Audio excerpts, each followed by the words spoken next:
Selamat datang pemirsa ke dalam acara pelajaran sekolah sahabat kita pada hari ini. Saat ini kita akan kembali belajar dari firman Tuhan. Karena itu saya ingin mengundang Anda untuk mengambil Alkitab Anda, juga mengambil buku catatan Anda karena kita akan mempelajarinya bersama-sama dan Anda bisa menuliskan poin-poin apa yang Anda pelajari dan yang bisa Anda lakukan di dalam kehidupan Anda. Jangan lupa undang juga seluruh keluarga Anda untuk duduk berkumpul bersama.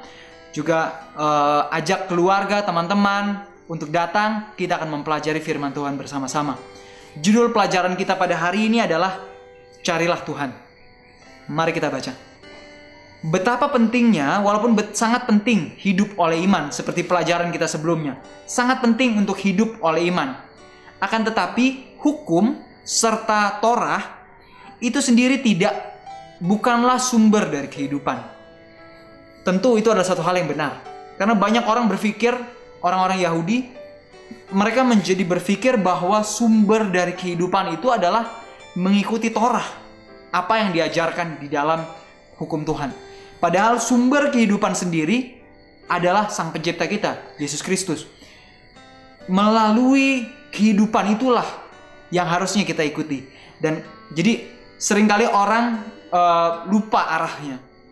Jadi terlalu terfokus kepada apa yang harus dilakukan, terlalu fokus kepada apa yang boleh dan tidak boleh, sehingga pemikiran mereka bukan lagi tertuju kepada Kristus, tetapi kepada peraturan-peraturan semata. Inilah problem yang seringkali terjadi.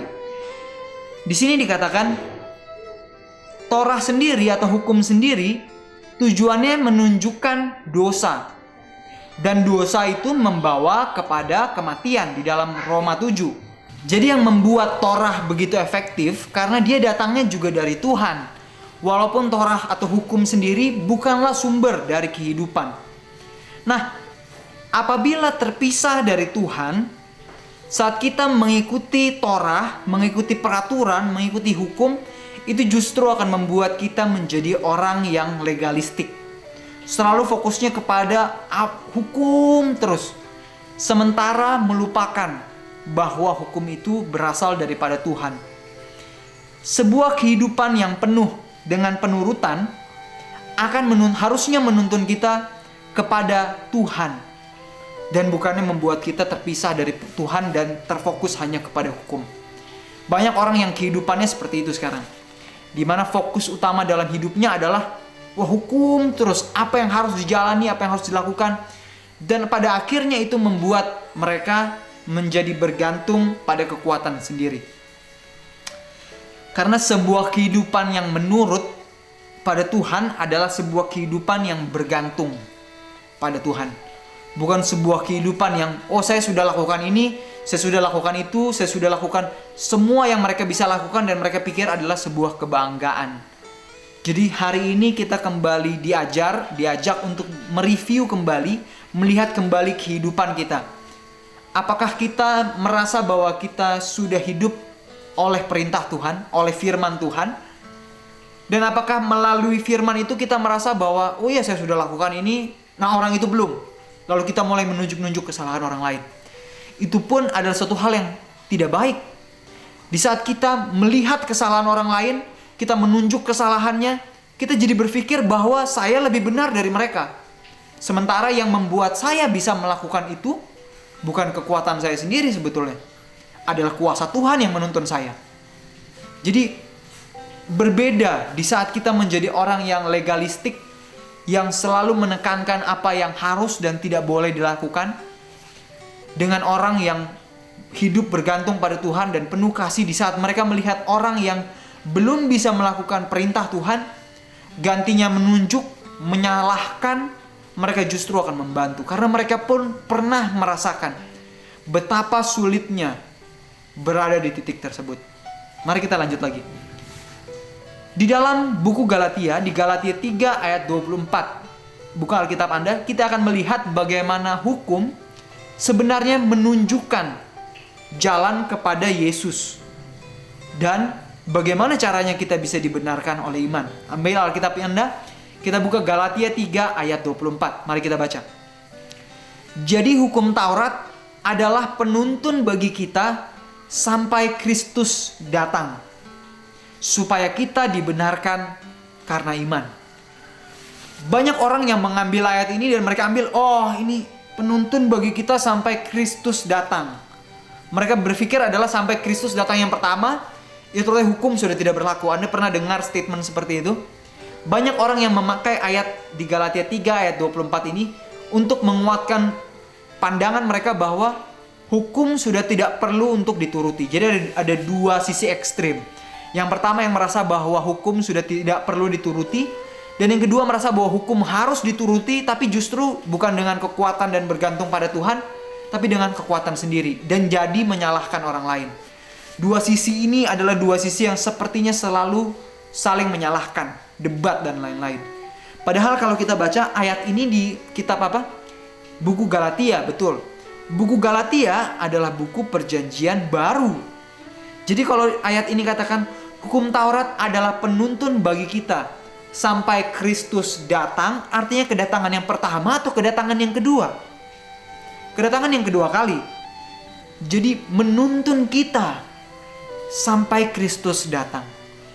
Sampai Kristus datang yang kedua kali, di saat kita melatih diri kita untuk hidup berserah kepada Tuhan, bergantung kepada hukumnya. Di saat dia datang yang kedua kali dan kita diangkat ke surga, hukum itu sudah hidup di dalam diri kita. Karena hanya mereka yang menghidupkan perintah Tuhan.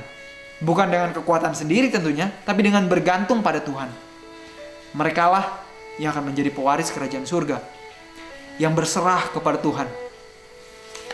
Lalu dikatakan di kalimat yang selanjutnya, supaya kita dibenarkan karena iman. Jadi yang membuat kita dibenarkan oleh iman kita adalah karena hukum Taurat. Ini bukan saya yang bilang, tapi di Galatia 3 ayat 24. Jadi bayangkan, di ayat ini ditekankan bagaimana orang akan dibenarkan di saat mereka melakukan, mencari Tuhan terlebih dahulu, di saat mereka menemukan Tuhan. Di saat Anda merasakan betapa besarnya kasih Tuhan di dalam kehidupan kita. Kalau Tuhan minta sesuatu untuk Anda lakukan, apakah tidak akan Anda lakukan? Sebagai contoh, bayangkan seorang suami dan istri yang saling mengasihi, saling mencintai. Karena si suami begitu mencintai istrinya, di saat istrinya bilang, sayang, kamu jangan merokok dong, karena rokok itu merusak tubuhmu dan membuat kamu jadi impoten, sakit jantung dan lain-lain, sehingga kamu tidak akan bisa bersama-sama dengan saya. Karena si suami begitu mencintai istrinya, menurut Anda apakah dia akan lakukan yang diminta oleh istrinya atau tidak? Tentu dia akan lakukan. Kenapa? Karena dia sudah terlebih dahulu mencintai istrinya. Begitu halnya juga dengan kehidupan kerohanian kita. Tentu ada peraturan yang Tuhan berikan. Yang peraturan ini adalah karakternya sendiri. Oleh karena tidak menurut pada karakternya, pada peraturan di surga yang menyebabkan Adam dan Hawa harus keluar dari Taman Eden. Karena kalau mereka tidak keluar, kehidupan mereka akan menjadi suatu beban, suatu siksaan bagi mereka. Begitu juga dengan kita. Jadi pertama kali, marilah kita cari Tuhan. Kita tanya, Tuhan, saya ingin mengenalmu lebih dekat lagi. Setelah kita mengenal Tuhan, barulah kita cari tahu, Tuhan, apa yang Engkau inginkan agar saya lakukan? Karena di saat kita sudah mengasihi Tuhan, secara otomatis kita pun akan melakukan apa yang Dia suka lakukan, dan kita akan berhenti melakukan apa yang Tuhan tidak suka kita lakukan. Di dalam buku Amsal bukan hanya sekedar buku hikmat, tetapi paling utama adalah buku tentang Tuhan yang menunjukkan hikmat-Nya. Mencari hikmat Tuhan dengan menuruti perintah-Nya akan membawa kita lebih dekat kepada Tuhan dan membawa kita kepada penebusan yang secara cuma-cuma ditawarkan oleh iman kepada Yesus. Lalu berikutnya di buku Amsal 28 ayat 5 dikatakan, orang yang jahat tidak mengerti keadilan, tetapi orang yang mencari Tuhan mengerti segala sesuatu. Nah, apa maksud ayat ini dengan mengerti segala sesuatu? Mari kita lihat. Kata mengerti digunakan dua kali di ayat yang kelima, Amsal 28 ayat 5. Seperti kata peraturan atau hukum di ayat yang keempat. Nah, kedua ayat ini sangat berkaitan erat antara menjaga hukum Tuhan dan mencari Tuhan. Nah, inilah satu hal yang sebenarnya suatu hal yang sama. Di dalam sebuah skop, sebuah aktivitas, kita bukan hanya sekedar mengetahui apa yang benar, tapi kita juga diajak untuk melakukan yang benar. Pengertian ini secara simpel akan menuntun kita kepada Tuhan di saat kita melakukan yang benar. Sama seperti di kejadian dari bangsa Israel di zaman dulu. Mereka tahu segala sesuatunya, tetapi mereka seringkali jatuh kepada penyembahan berhala. Mereka tahu yang benar, tapi mereka tidak melakukan yang benar. Secara iman mereka sangat terkait dengan pengetahuan intelijen mereka. Dan juga secara rasional pengertian mereka. Tetapi sayangnya dalam tindakan mereka, tingkah laku mereka, kata-kata mereka, mereka berkata-kata dan bertindak tanpa iman pada Tuhan, tanpa melakukan firman tersebut. Karena Tuhan adalah fondasi dari segala sesuatunya. Jadi sahabatku, jangan biarkan diri kita jatuh ke dalam kesalahan yang sama seperti yang dilakukan oleh bangsa Israel pada zaman dahulu. Mereka yang mengetahui firman, mereka yang secara pengetahuan mereka tahu apa yang benar, namun pada akhirnya berakhir dengan tidak melakukan yang benar. Mereka tahu untuk mengasihi, untuk menyayangi orang lain, untuk tidak membedakan orang, tapi justru mereka malah melakukan yang sebaliknya.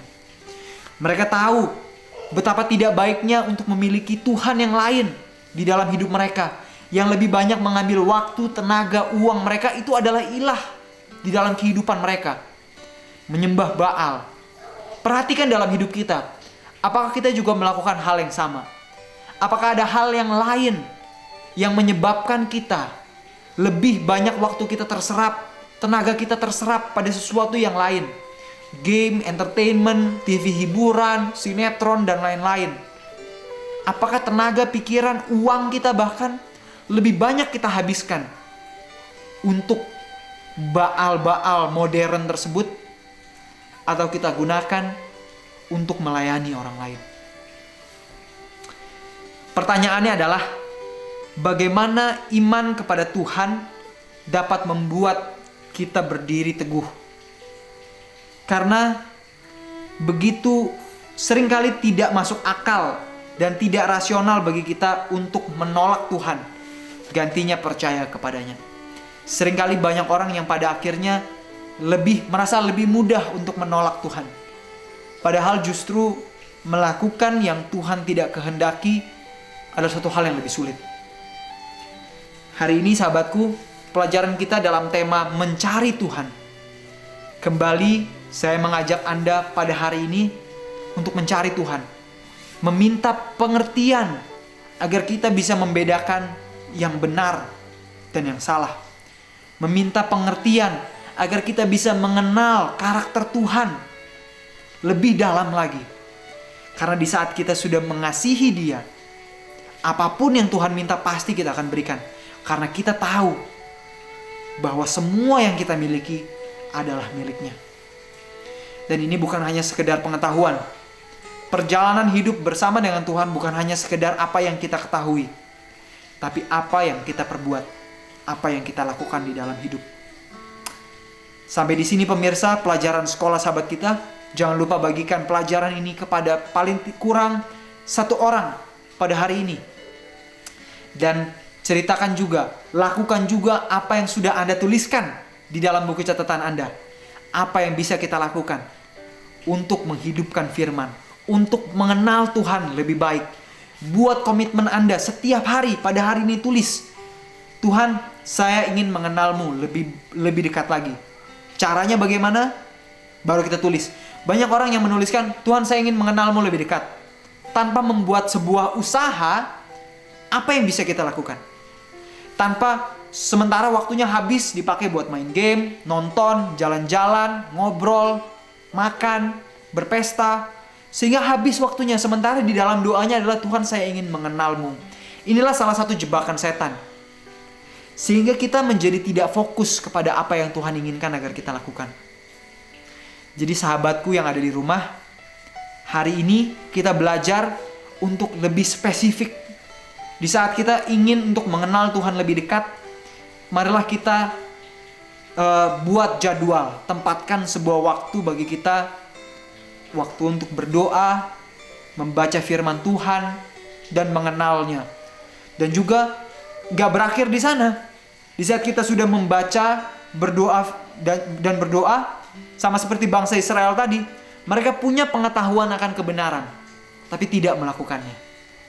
Setelah itu marilah ajak keluarga berkumpul, berdoa, tanyakan Tuhan, Tuhan, apa yang keluarga kami bisa lakukan untuk menolong orang-orang di sekitar kami.